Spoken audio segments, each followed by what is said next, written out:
Let me introduce our keynote speaker, Dr. Wendy Rogers. She is the Shahid and Ann Carlson Kahn Professor of Applied Health Sciences at the University of Illinois, Urbana-Champaign. Her primary appointment is in the Department of Kinesiology and Community Health, but she's also affiliated with the Educational Psychology Department, the Beckman Institute for Advanced Science and Technology, and the Illinois Informatics Institute. She received her BA from the University of Massachusetts, Dartmouth, and her MS and PhD from Georgia Institute of Technology. She is the author of over 150 journal articles. She literally wrote the book on how to design things for older adults, now in its second edition. And she's the PI of numerous grants, the envy of many of us in the room. Dr. Rogers' research interests include design for aging, technology acceptance, human automation interaction, aging in place, human-robot interaction, and cognitive aging. She describes her own research by saying that it does not emphasize the loss of function associated with aging. Rather, we wish to understand the factors that are responsible for retaining or even enhancing a person's ability to function in later life. I don't know that I could have said it better to describe what we think of as optimal aging. Regardless of a person's condition, there's always something that can be done to enhance quality of life. When I mentioned to a colleague that we had Wendy Rogers coming for this symposium, he said, well, she is a fabulous mentor. And I saw it yesterday with the CALC students and also students and postdocs in industrial engineering, that she is such a nurturing soul. And I really appreciate her taking the time out of her busy schedule to come be with us. We are very fortunate to have Dr. Wendy Rogers. Would you please join me in welcoming her? Thank you.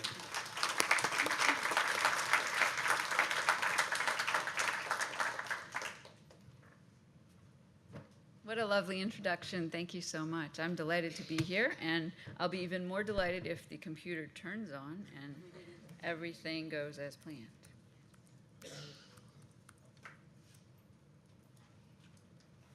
Okay, step one. Excellent. Okay, so this is the title, and I love that you talked about successful aging, because what you'll see is I made up my own definition so that it can be something I feel like I can work with.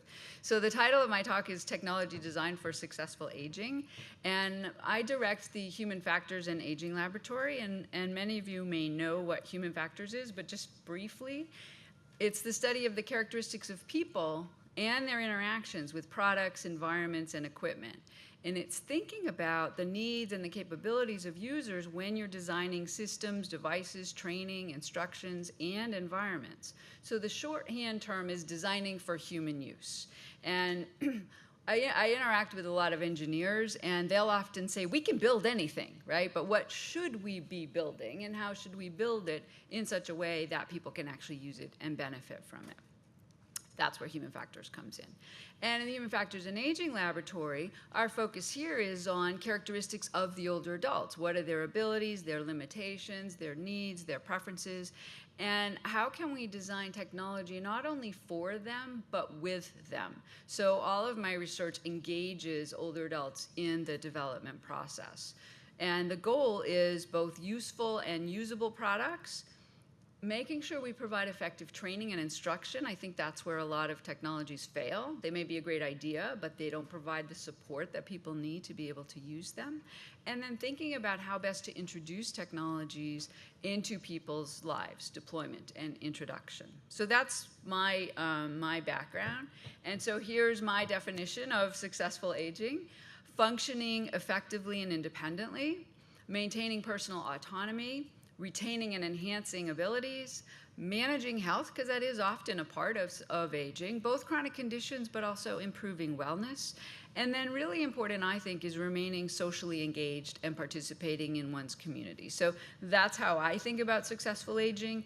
And recently I was presenting to continuing care retirement community in Champaign, and I asked the audience, what do you think about this? Is there anything that you would add? And one of the older women in the audience raised her hand and she said, to be able to laugh every day. I said, I like that. That's a good addition to my definition. My colleague, Neil Charnas, likes to think about designing for your future self. So this is his picture that he took of a sunset at one of our meetings. And so thinking about that, I like to encourage the people in my lab to think about our future selves. So it makes it real to them. They're not just designing for an other. They're thinking about, well, when I'm 70 or 80, what do I want to be able to do? And there's this wonderful app called the Aging Booth. And so this is a little bit old. These were people in 2016. These are the people in the lab, what they look like. And if you take their pictures and you put them through something called the Aging Booth, it shows you, and I'm going to go back and forth, it shows you what they're going to look like. So look at me. I'm in the upper left corner there, and I'm already 55. So in 20 years, I look a little different, but not very different. And if you look at the person below me, that's Laura Bargualco, who's in probably her late 20s, well, she changes quite a bit more. So it's fun for people to see themselves and imagine themselves. It makes it more real, in addition to engaging older adults in our work. The other thing that I emphasize is that there is no typical older person. So I love this graphic that I pulled from the WHO World Report on Health and Aging. And I think it really nicely shows the diversity of older adults. And that's also one of my mantras when I'm teaching my students, that there is no such thing as the older adult, right? There are older people, and they have different characteristics that we need to keep in mind. So Ken mentioned our book that's soon going to be in the 3rd edition. So we just submitted it. And this is the model that's in the book. It's called Designing for Older Adults. And one of the things we like to think about is we need to think about the whole person and the breadth of what they're trying to do. So we think about various activity domains, so health, living, work, leisure, communication, and transportation. These are the various domains. And then we need to think about the context in which these activities are taking place. So there's I don't know if you can see my pointer. No, I don't think so. There's the social cultural environment in which the activities are taking place. There's also the physical environment.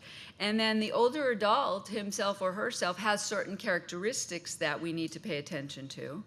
The technology itself may impose certain demands, and then think about the task that the person is trying to do. So this is our context for understanding human-technology interactions. What I wanted to do today was give you just a sampling of some of our current research projects. I have the good fortune of having a lot of great people that work in my lab or that I collaborate with. So we work on many different projects. I just like to do a lot of different things. We were talking about that yesterday, and I was saying, well, maybe if I just did one thing, I could do it really well, but I just like to do a lot of different things. And so I'm going to give you a sampling of different projects, and I invite you to either ask questions as I'm going along or ask me. I know there's time designated at the end for specific questions.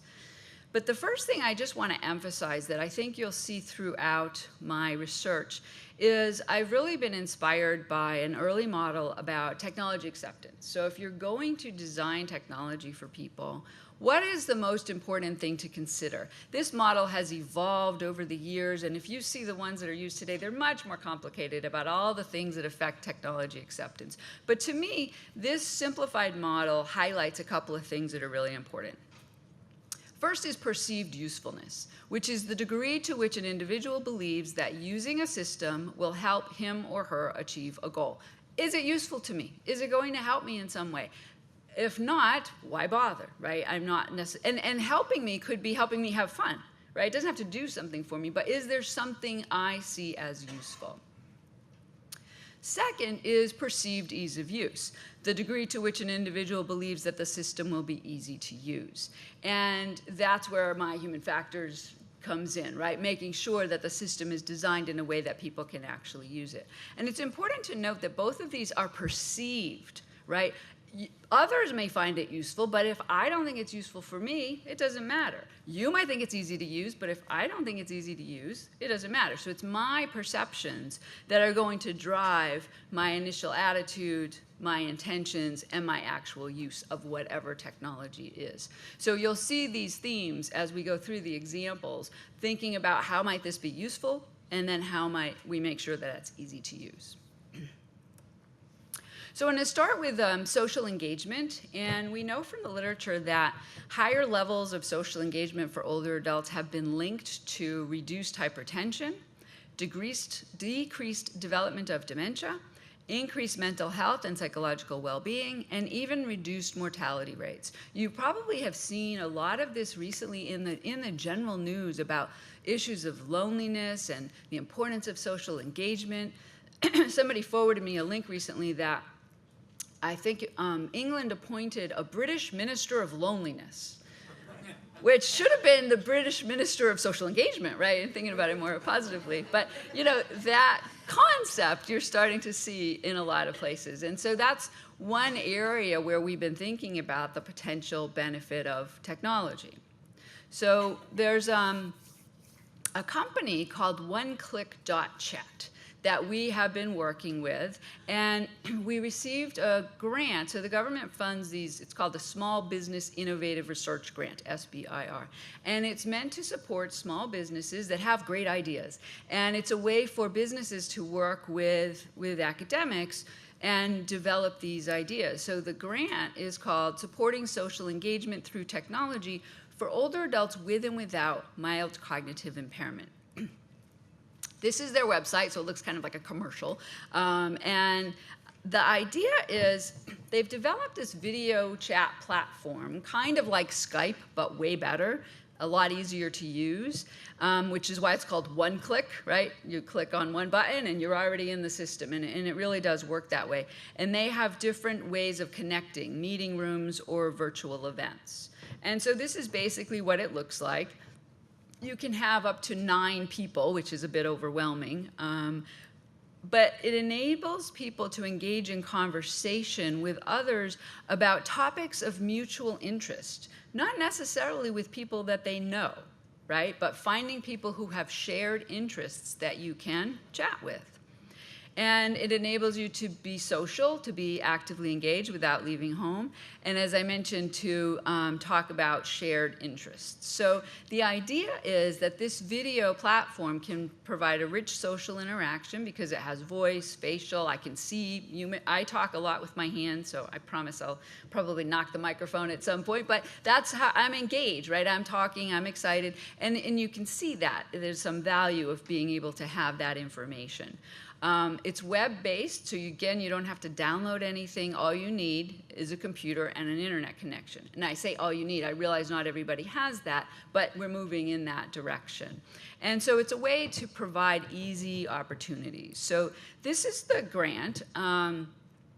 And the first part of the grant, it's a phase 1, so it's 9 months, and it's just to test the feasibility of the system for this target user group. So the first assessment is looking at older adults with and without mild cognitive impairment, that's what the MCI stands for, and to identify facilitators and barriers to adoption. Are they even interested in using this technology? Does it have usefulness to them? If so, what are some potential challenges? And then we're working with the company to optimize the system and make sure that it is in fact usable. And then ultimately we're going to do a small pilot study to identify whether it does in fact provide social engagement opportunities. And we'll be implementing it in the homes of older adults for a 4-week trial. Do they use it?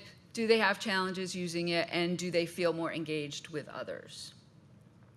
We'll look at usage, experiences, and also satisfaction types of things. The goal is, if this works in this feasibility study, is we would apply for the larger phase 2 grant where we can look at the benefits over time for a larger group of individuals. Okay. So what we've been finding so far, we're doing just some early, remember, a small sample feasibility. We've interviewed 7 older adults, 2 that have mild cognitive impairment, and they really like it. They like that it seems to be very easy to use, that it has a potential for communicating with people far away, or that if they are immobile, or if they can't leave home. So I live in Illinois, we have weather issues, right? And so I may be stuck at home for a while. This would be a way to connect with other people. These are comments from them that they like. Some of the dislikes that came up was, well, somebody might dominate the conversation, right? Which is true. That's true in any social environment. So we want to think about how you might moderate that. One idea that an older individual had is, well, maybe you could have some little button that's raise your hand to speak so everybody's not just talking, so you'd have more turn taking, which I thought was a creative idea. So far, there have not been any strong negative reactions. What I have found very interesting is their ideas about how it might be useful to them. So these, again, are their ideas. I could use it to connect with friends or family or meet new people, or I'm a member of this organization. This would be a great way for us to get together. And this was a theme that came up in almost all of the interviews, I would like to use it as an opportunity to learn more. Maybe you could connect me with experts who could teach me, and it could be more of a class type of thing, which I thought was quite interesting. The other thing that was mentioned was it could help them with committee meetings. A lot of our participants are active members of the community and are involved in committees. Again, I mentioned to learn and to connect with family members and friends who don't live nearby, and the bad weather I mentioned as well. We also asked them, well, what kinds of things would you like to use it for? What would you like to be able to talk about? And a whole range of things. So, Tai Chi or life-changing experiences that, they're really interested in learning about people, or life advice from others. And then also things that we expected, more movies, books, culture, technology, exercise. My favorite one is the drum circle. So this is a person who is a drummer and likes to participate in drum circles. But in her community where she lives, nobody else likes to do that, right? And she loves to do that. And she's like, oh, I could envision doing this drum circle with people on your video chat platform. Very creative. They also came up with ideas for like doing it to actually do things like exercise, right? To be doing Tai Chi together on the system. So we're in the middle right now of finishing up our usability testing, and then we'll be assessing the impact on social engagement. So to me, this is a great opportunity for taking technology to augment what people are able to do. The second example is using digital home assistant technology, so things like the Amazon Echo. We've been looking at, there's something called the Amazon Dot, and then something a little bit newer is called the Amazon Show, which actually has a video screen. So we know that from all of our experience over the years that older adults are very open to the idea of using technology, and that these kinds of devices could potentially be useful for older adults. First of all, they're voice enabled, so you don't have to learn the system, you can just talk to it. They have potential to assist with everyday tasks, but also with leisure activities. Engage in social networking, and physical activity is something we're interested in, using these systems to encourage people to be physically active or to remind them of the steps of a rehab exercise that they're supposed to do, for example, and to promote functional autonomy and quality of life. However, these types of technologies, the same holds true for Google Plus and other kinds of technologies like this, they're not designed with the needs and capabilities of older adults in mind. They're actually not designed with the needs and capabilities of us in mind, right? They're designed and they're highly functional, but the usability issues are sometimes a little bit challenging, and there's really no instructional support for enabling people to use these. So I'm going to show you, hopefully these will work, a couple of short videos. We're working with an engineer at Illinois named R.S. Srinivas, and you'll hear his voice talking to the Alexa, just to give you a sense of how it works. So fingers crossed. Alexa, ask Harmony to turn on TV. Okay.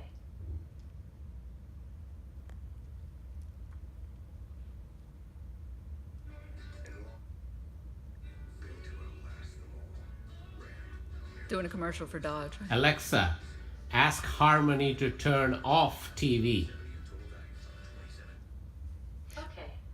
Relatively simple, right? What I just want to highlight is you notice he didn't say, Alexa, turn on the TV. Because Alexa is really like a hub that you talk to, but then you have to tell it to talk to other technologies in the house. So Harmony is another system that can control the TV, it can control the lights. So you say, Alexa, tell Harmony to turn on the lights. And you're getting feedback from Alexa saying, okay. Here's another example. Alexa, basement on.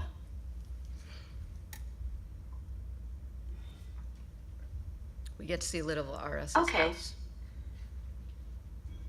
Alexa, basement off. So you see how when he said Alexa, Okay. the light turned on. That is his indication that Alexa heard him, and that's feedback. And then she also says okay after she has done commands. So one of the things that RS wants to do is to make the Alexa much more conversational, and he's actually using it right now for people who have come home from the hospital and they have to be able to do a task like take their blood pressure or do more advanced types of healthcare tasks with Alexa explaining to them step by step exactly what they have to do. So there's a lot of potential for something relatively simple to be used in a lot of different ways. So what we're doing right now is an initial study looking at the potential of these kinds of assistants for older adults. So in the first phase, we are interviewing older adults who currently use the Amazon Echo. What are they using it for? What are their experiences and challenges, the usefulness, the ease of use? We're in phase 2. We're watching people who've never used it before. So we bring them into this apartment that we have for research, and we have them try to interact with it. What are some of the challenges that they encounter with using it? And do they like it? Are they open to the idea? Our idea is to use that information to develop user guides and instructions. So where do people initially have challenges and how can we help them? And ultimately, we want to be able to use these devices. Our focus is first going to be on social interaction and physical activity. So we have this great team. Lindsay Kuhn is a postdoc in my lab, and her PhD is in exercise psychology, so she's coming from that physical activity side.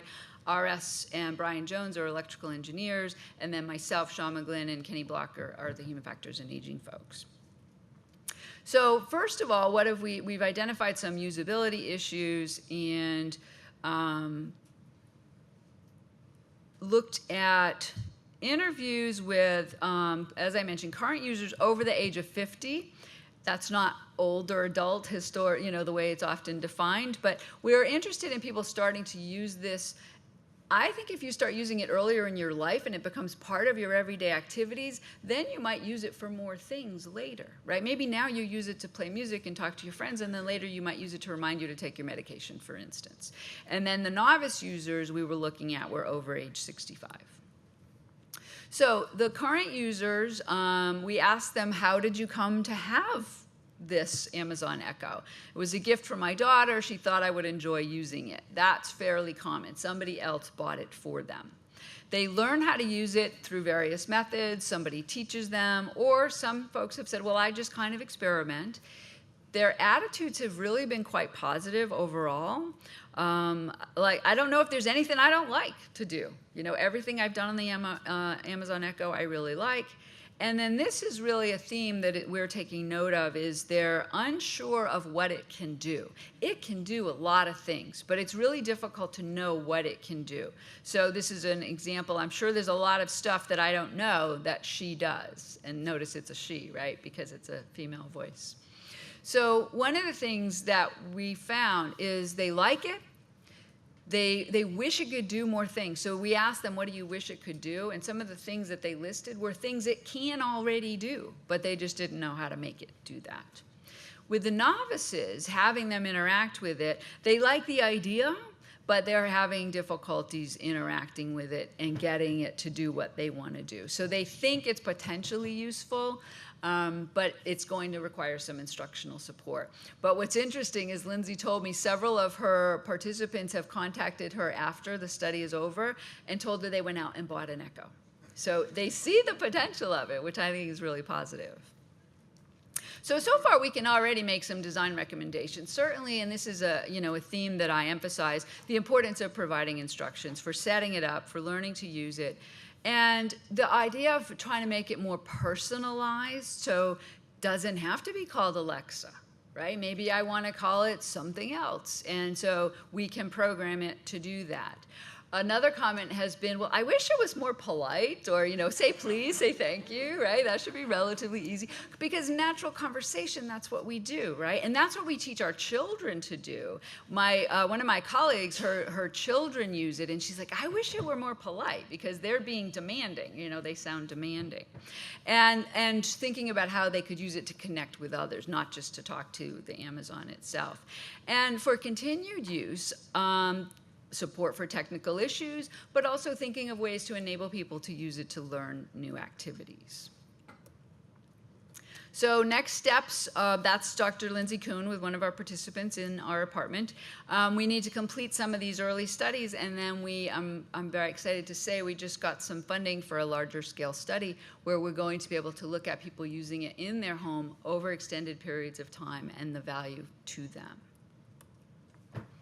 So I like to switch gears a little bit and talk about robots. And we're focusing primarily on, right now, what we call socially assistive robots. So this is the intersection between assistive robots and social robots. And the idea is the robot is assisting users through a more social interaction, not physical. It's not doing something for them, it's not lifting them or moving them, but it's engaging with them and encouraging them to do things in some way. So we've been analyzing what's out there in the literature, what are the different robots that are currently available, and organizing the literature according to what are the purposes of the robot. Is it meant to be motivating, to provide rehab, or to coach, or to be educational? What population are the researchers looking at? So physically impaired individuals, students, children. Our particular focus is on looking at older adults. So the literature is interesting in the sense that there are a lot of claims out there. And I'm not sure I believe most of them, but they're interesting.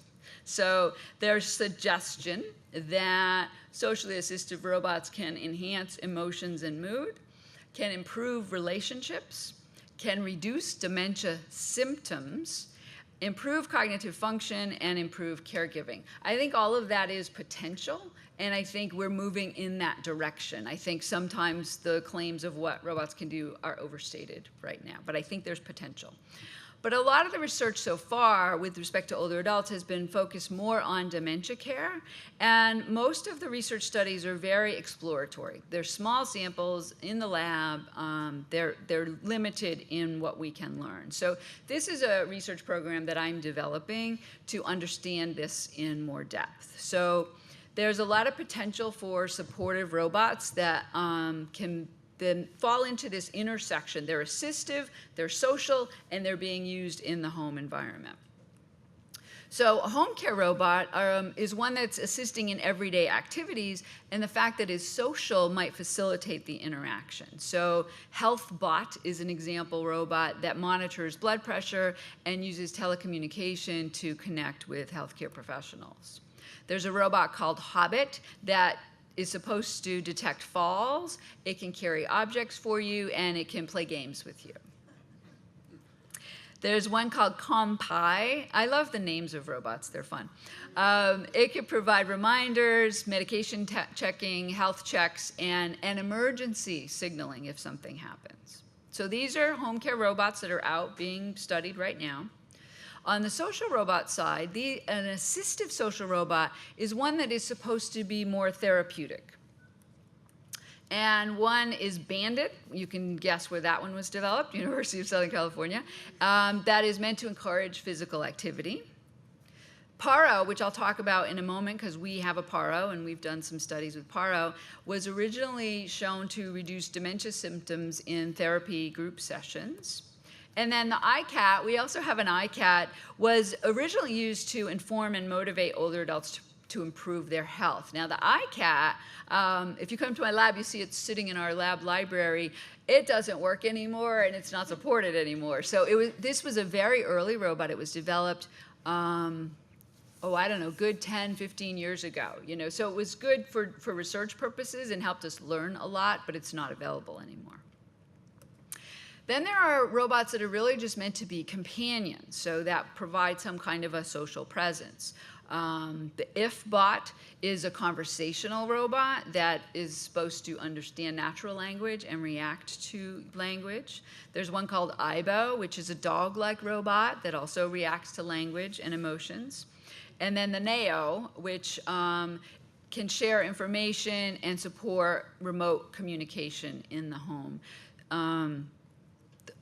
The Paro can also go here, right? Because the Paro is also providing some companionship. And so this is the Paro, meet Paro. So it's like a pet, but it's easier to take care of. It's adorable. That's first important, right? I'm going to tell you about a study I did with one of my graduate students and an undergraduate student. So this was Sean McGlynn was the graduate student, and Sean Kemple, this was his senior thesis. So we had the two Seans, at least they spelled their names differently so we could keep track of them. And my colleague Tracy and Aaron King actually worked for the company that developed the Paro. So the Paro itself was designed by Dr. Takanori Shibata, and this is his description of why he designed it: to elicit happiness and relaxation. And he modeled it after a harp seal. It moves and makes sounds like a harp seal, and it has sensors on its paws, its head, its back, so if you pet it, it reacts to you. And it has the ability to recognize sound and light and touch. And he actually tested out, before he chose to do the harp seal, he compared dog robots and cat robots and found that people had too many expectations about how a dog should behave or how a cat should behave, right? I don't know that anybody has an expectation about how a harp seal ought to behave, right? So that was actually one of the reasons that he chose it. So this image is also showing you that it can move up and down. It doesn't move about the room, right? It just, the head moves, its paws move, the tail moves. So we were interested in the potential for this type of a robot for social support. And as I mentioned, a lot of the early research had been done primarily with dementia patients, and we were interested in whether just older adults in general would find this useful. Maybe they'd think it was silly, right? Maybe they wouldn't be interested in interacting with it at all. So we brought older adults in. This is a lab study. We brought them into our lab, and we had them interact with Paro, and we interviewed them. What do you like? What don't you like? Do you think this would be at all useful to you? So this is a word cloud of some of their initial reactions, right? First thing I say, it's cute, has fur. They focused on the physical characteristics, but also look at the green. I hope that shows up. Yep, the personality. They attribute a personality to it. Oh, it's friendly, it's comforting. And so these were their attributions about the appearance of the robot. So hopefully you'll be able to hear this. I'm going to play a couple of videos that you can hear the people talking about what they think the potential and what they like and dislike about Paro. So how would you use Paro if you had it? I think I would use him just for that very reason. I think if I just wanted a little mood boost, I would turn him on and watch him wag his tail and do this number. Okay. And do a little squeak. Yes, that's what we would do. But, yes.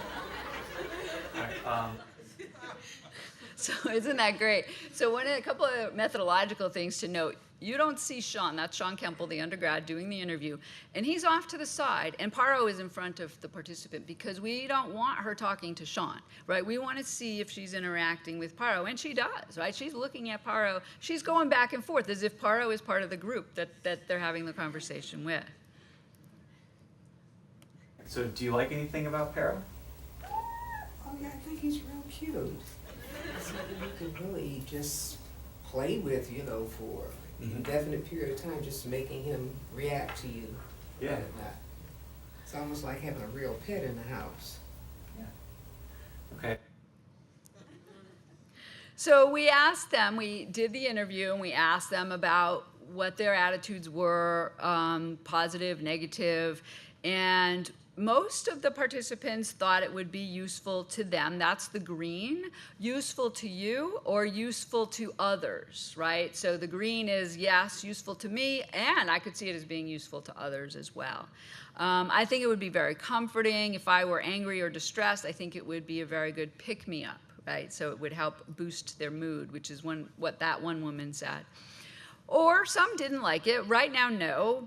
Maybe another year from now, I might lose some of my functioning, which I think is very interesting because Paro is not really going to help you with your function, but maybe they were thinking it might help their mood if their functionality were reduced. In terms of benefits to others, I could see it as especially useful for older people who are alone or who live places where pets are not allowed, that this might be an alternative. And then, of course, you have negative. Well, people, if they were desperate for interaction, then maybe Paro would be good. That's not me, right? So no one thing is everybody going to like. We need to keep that in mind. But what was interesting is when we asked them, what do you think it would be useful for? And physical interaction was the most common. I would just hold him and pet him, and, that would be relaxing. Verbal interaction. If you need to vent to Paro, which I thought, okay, that's good. Don't yell at your children, vent to Paro instead. Or just the presence, the feeling of presence. Having it close by makes me know that somebody's around. That would be comforting. So I'm going to show you one more video. So what we did is after we did the interview, we then gave them some paperwork to fill out, and we left the room. And we're videotaping them. They, of course, know they're being videotaped. And so we leave the room, and we wanted to see how they interacted with Paro when we weren't there. So this participant, and these participants gave permission for me to use their videos in public. So he was a very serious Georgia Tech alum, and he came in, and he's got his Georgia Tech shirt on, and he does his paperwork, and then he just finishes doing the paperwork, and then that's what I'm going to show you is what he does next.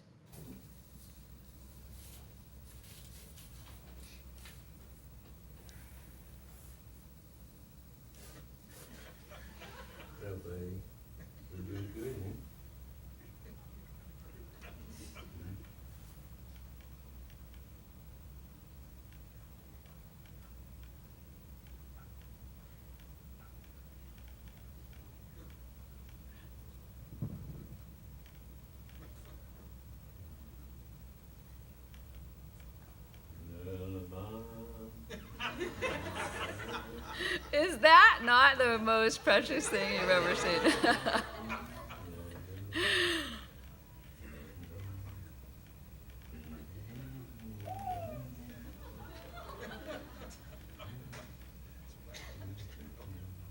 does that say about Georgia Tech? Whatever you wanted to say. You must be a Purdue alum, right?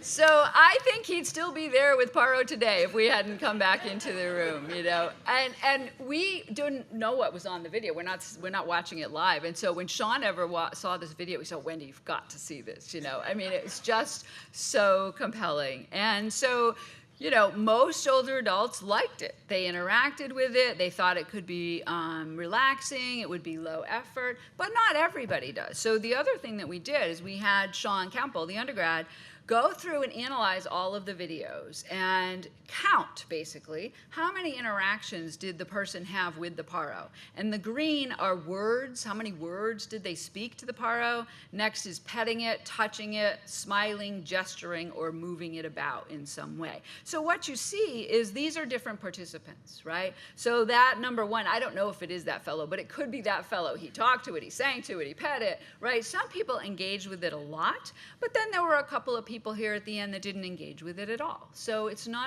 kind of like dogs and cats, right? Not everybody likes the particular things. So what we were interested in was whether there was a link between the people who engaged with it and their mood, their affect. And so what we found was that people who engaged with Paro more frequently had a higher positive affect after the interaction. So it's not just having it there, it's actually being engaged with it that plays a role.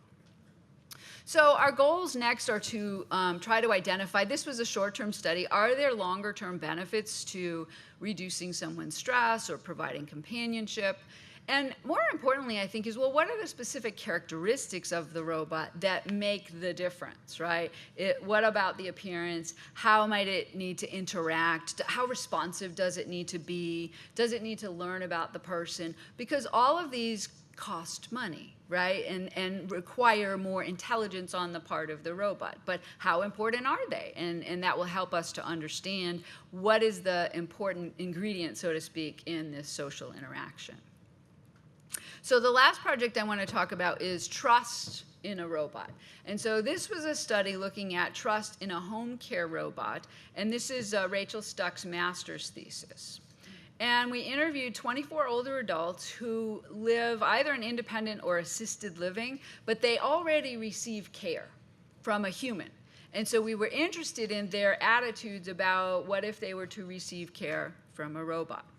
So if we think about the dimension of trust, it's really important for any kind of relationship.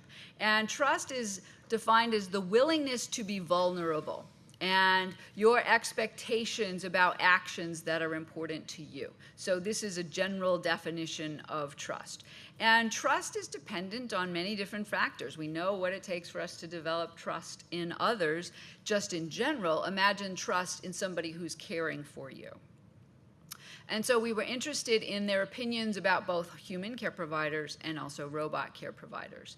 So we did a semi-structured interview where we asked them to imagine different tasks. So imagine you're receiving assistance with bathing, with medication, with transfer from, say, bed to chair, wheelchair to toilet, or with other general household tasks. And we had a series of questions if the care provider were human or if it were a robot. And we counterbalanced the order in which we asked these questions. So I'm going to focus mostly on what they said about the robots. So what were the factors that influenced their trust? You know, what did they think would be important in developing trust in a robot as a care provider? And the biggest piece of the pie here, the blue, is professional skills. And so if we look at the professional skills, what are the kinds of things that they talked about? General capability, right? If this is an example from transfer, it needs to be able to lift properly and place me in the proper position so that I don't hurt myself. And precision, that's important to me. I want it done right? I want to make sure that this was in reference to household tasks. I wanted to do it the way I would do it, right? I want it done properly. Safety was also an issue that came up. If he dropped me or hurt me, well, obviously, I wouldn't trust it to do anything. And then gentleness. They need to be gentle because I have a lot of pain. So these are the characteristics that are going to be important. They also emphasized the second most common topic was the importance of communication. So assuring me that it can do the task I've asked it to do, that it's done it before, and how, you know, basically giving me references. Where's it been used? How did that turn out? Answering questions and giving me feedback about how I feel, that's important in this care-provider relationship. And it would need to understand me and understand basic directions. And then the last main category was the personal traits of the robot. Remember, this is what we're talking about, the traits of the robot. It needs to have warm hands, right? I can picture this metal concoction, you know, I don't want that helping me. Congruence of values. This is really interesting to me. Well, for me to trust him, he has to have good values like I do. Okay, that's important. Designers of robots, make a note. And it needs to be companionable. It needs to be friendly. I don't know how much personality they have, but it's got to be programmed, and it needs to get along with the dog, right? So, I mean, I just love these things that they think about, but that's important, right? So and then the last one was benevolence. So for me to trust him, he has to show me that he wants to help me, right? He has to have that. It's also interesting how much they attribute it to a gender, he or she. So these are all of the categories that came up as being important. The ability of the robot, capability, knowledge, precision, efficiency, the appearance, and then all of these other things like reliability, predictability, all of these things that they thought were important, and then the communication skills. And just for comparison, these are the things they said about if the care provider were a human. So the ones that I have in green are in both places. Now, look at the human side for a moment. There, they care about the appearance of the person. Are they dressing properly? Are they clean? Right? Whereas that for the robot side, it was more what's it made out of, right? That makes sense that those would be issues of concern.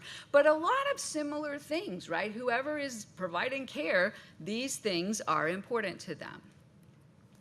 They were very open to the idea, and so these were people already receiving care, so they could imagine what it might be like to have a robot providing care. And they were quite open to that idea, but they have very specific ideas of what they would want. So, my basic philosophy is that technologies have a lot of potential, and I emphasize that word frequently. There's potential, but we need to think about how to make that reality. And our success is going to depend on really understanding the older adults, their capabilities, their limitations, but also their preferences and their attitudes, and involving them as we're developing these new technologies.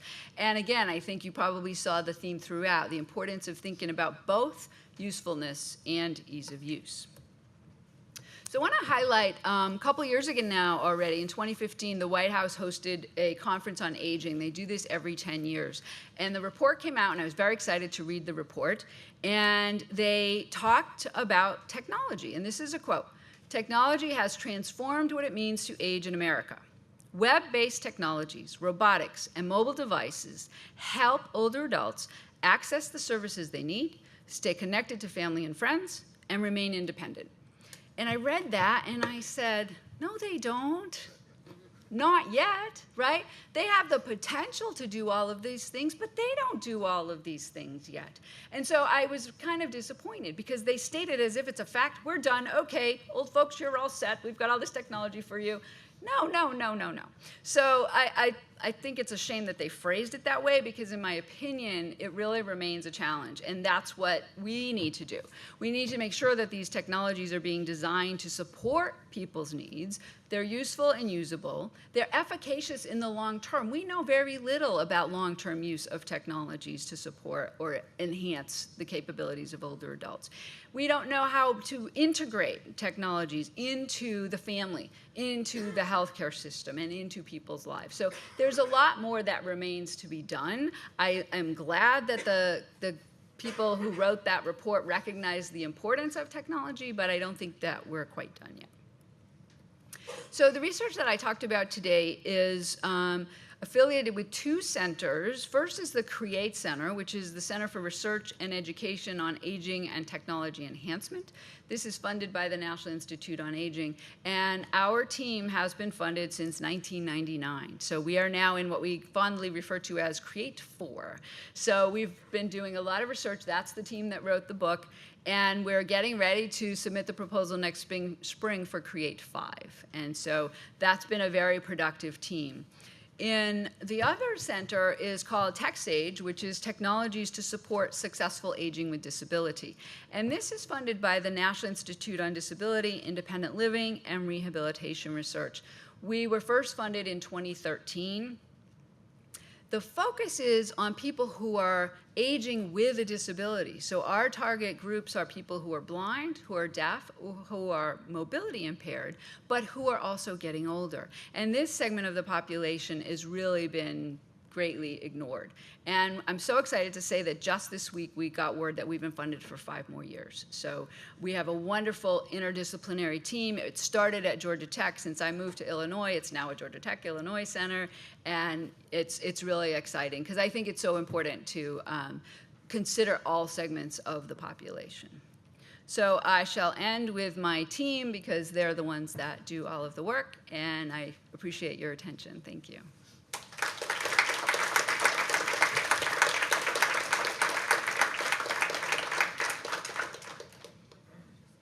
And I think we have time for questions.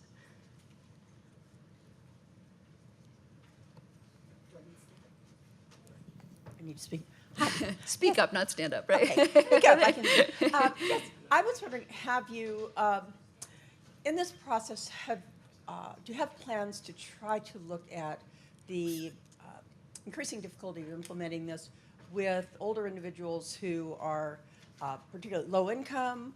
I know we found, and obviously a million other people have found in their research and use of technology that we consistently found the two best predictors of who used it were educational level and race. It was less Sure. used among our black and older adults than white.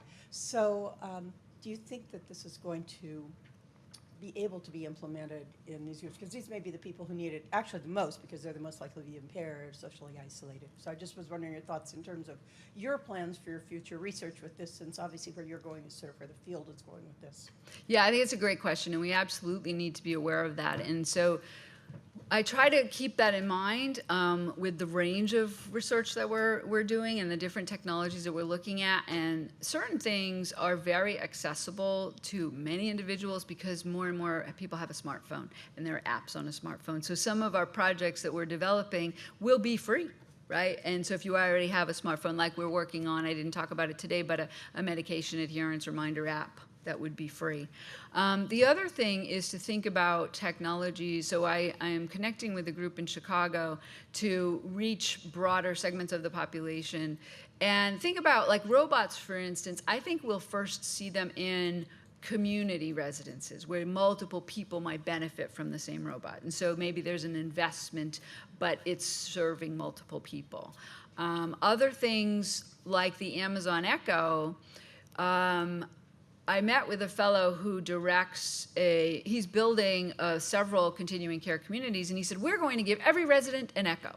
And I said, okay, it's going to sit in the closet, right, unless you also give instructional support. But if we can get them to have these technologies and then we provide the support, not everything has to be very expensive. So personally, I'm interested in reaching that. And also one of the benefits of moving to Champaign, Illinois is reaching more rural communities.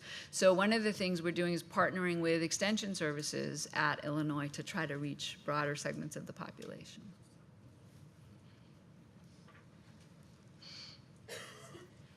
So I'm interested in a little more functional aspect of that first project that you were talking about with the video chat. Sure.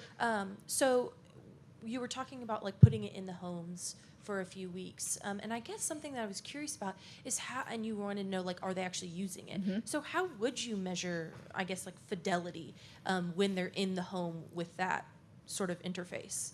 So it works on your own computer. And so we'll know if you, we will schedule events, and we'll know if you join an event. And then what we'll do, and we're still working out the specific design, but we're going to have them keep a diary when they use it. Do they have any trouble? Did it work the way they expected? So things of that nature. Yep.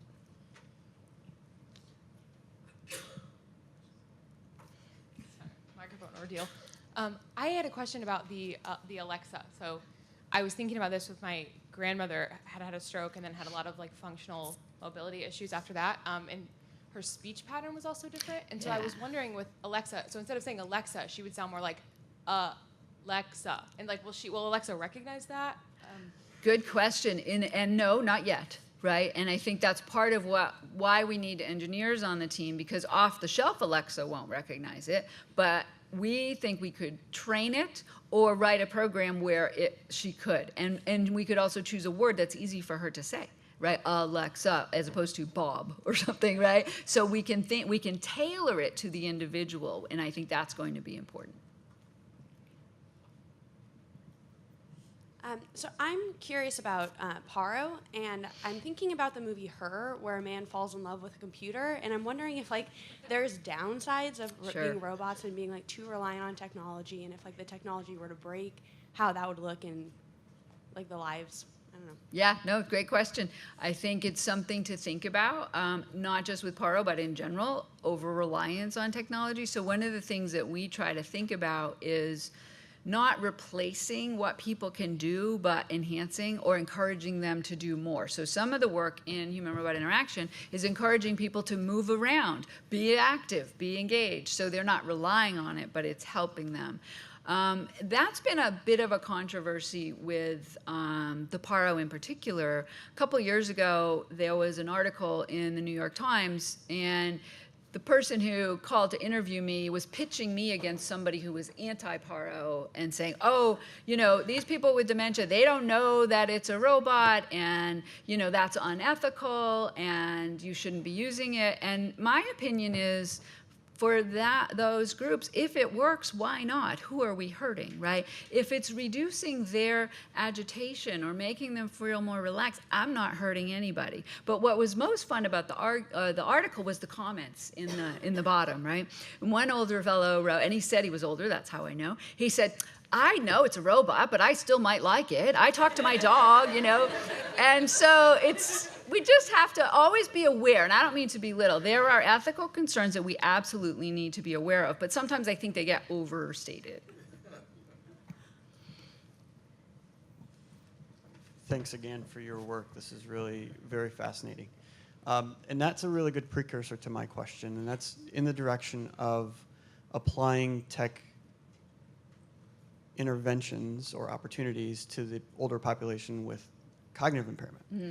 And I think you made a really nice comment in one of your first comments that unless it's part of their routine, the cognitively impaired population would really have a difficult time adopting this. And one of the harms could be not understanding or not remembering how to interact with a tech type of intervention or tech device. And that could cause frustration. Right, and that absolutely. could cause, then we would define that as potentially causing harm.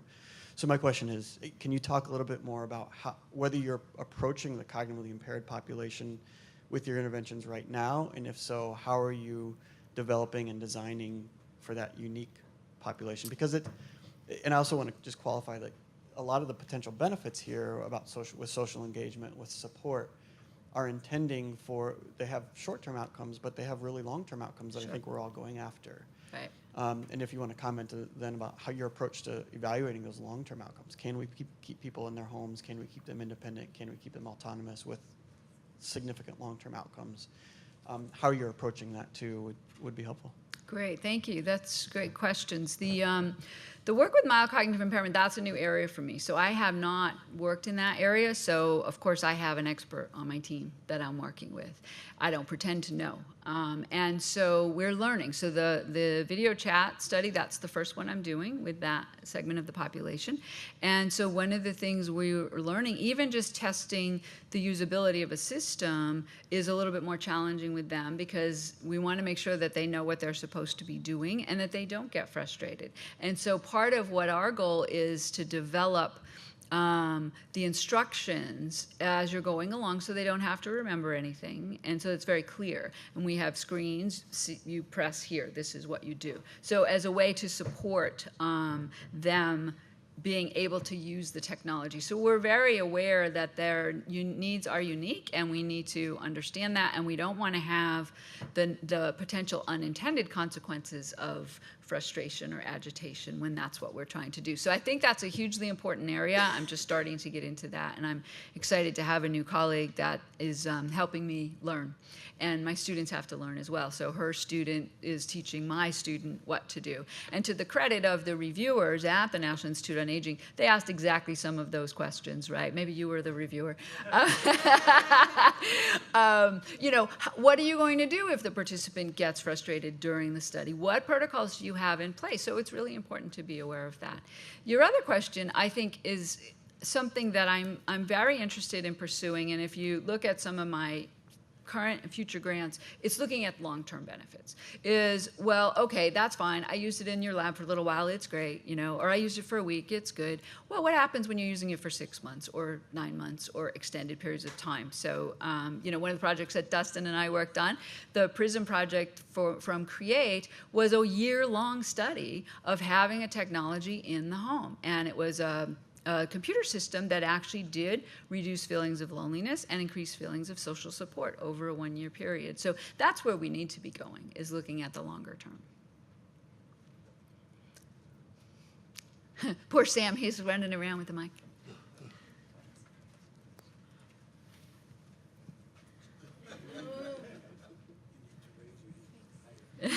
Yes, we'll come over here after. So some of your research is focused on social engagement verbally. Have you identified any sort of ways to help people that are nonverbal in their personal social engagement for aging? Ooh, good question. I mean, I guess the paro can be a nonverbal engagement, but no, I haven't. I think that's a great question. I need to think more about it. If you have ideas, come tell me.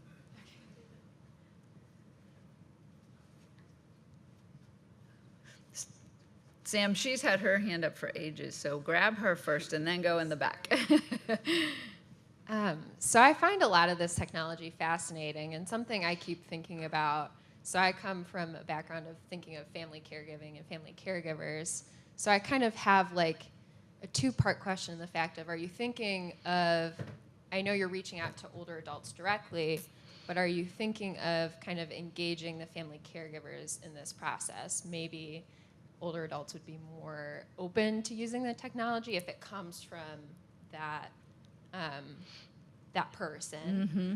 And then I also think that the idea of a robot caregiver is super interesting, and I was wondering if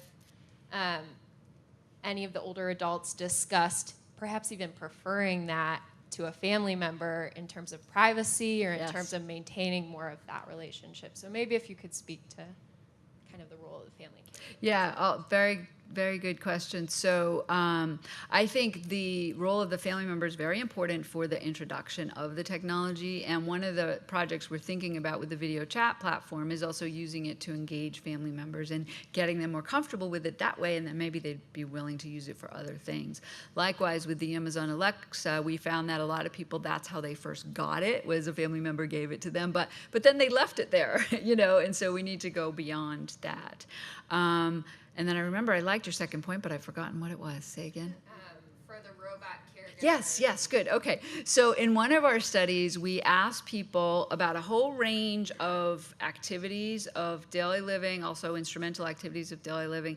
And we said, would you prefer, if you needed help, would you prefer a robot or a human, or you have no preference? And you're absolutely right that some of the, and it varies by people. So some people said, well, I would not want a robot helping me bathe because what if it, you know, it would be cold or it might drop me or whatever. But then you had other people said, I'd really like it if there were a robot to help me bathe because then I could respect my dignity and my privacy. So we have to remember there are huge individual differences in their attitudes, but that was a trend that we saw. And for certain tasks, especially categories of chores and household tasks, they preferred to have a robot. You know, even so when my mother used to winter with me, so she was in Massachusetts, she'd come spend the winter in Georgia with me. And, you know, I work and I'm busy, and so we had somebody come to help her do certain things so that when I had free time, we could go to the theater, we could go out to dinner, right? And so that's sort of the mindset as well, to help with some of the lower level tasks, if a robot could take care of some of those things. And we actually interviewed people in a skilled nursing facility and asked them, what would you think about having a robot help you do your job? So these were the workers. And they had the same point, that if the robot could do some of these other things, I could sit with the resident. I could engage with them more, right? We're not replacing them, but we're changing what they could do. And they thought it was a great idea. All right, we really have time for about one more question, so.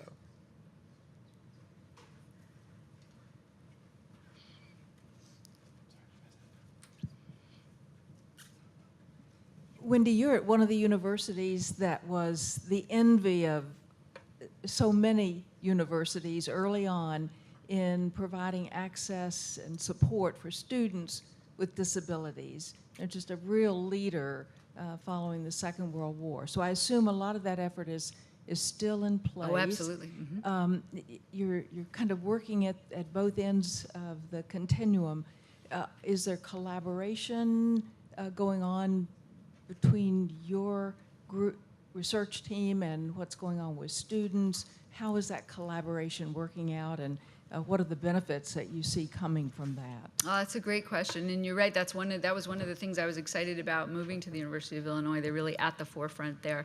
Two things I want to talk about. One is we've just started partnering with Microsoft, and I met with the woman from Microsoft, and her title is accessibility evangelist, which I think is an awesome job title. And so her job is to make sure that we are sharing these accessibility tools. And her point was, University of Illinois has been at the lead of physical accessibility. Now you need to be the leader in digital accessibility. And noted, right? That's something we need to pay attention to. And I think that's been interesting. But the other part, we do collaborate closely with our DRES Center, Disability Resources and Educational Services. And we're interested in enabling their students to participate in our research, but also they've been around long enough that they have alumni that are of our age group that we're collaborating with on some of our projects. Yeah, so it's really a great place for me to be, to do some of this work. Sounds Thank like you. a perfect marriage. So far, I am pretty excited to be there. I agree. Okay, thank you. This was fun.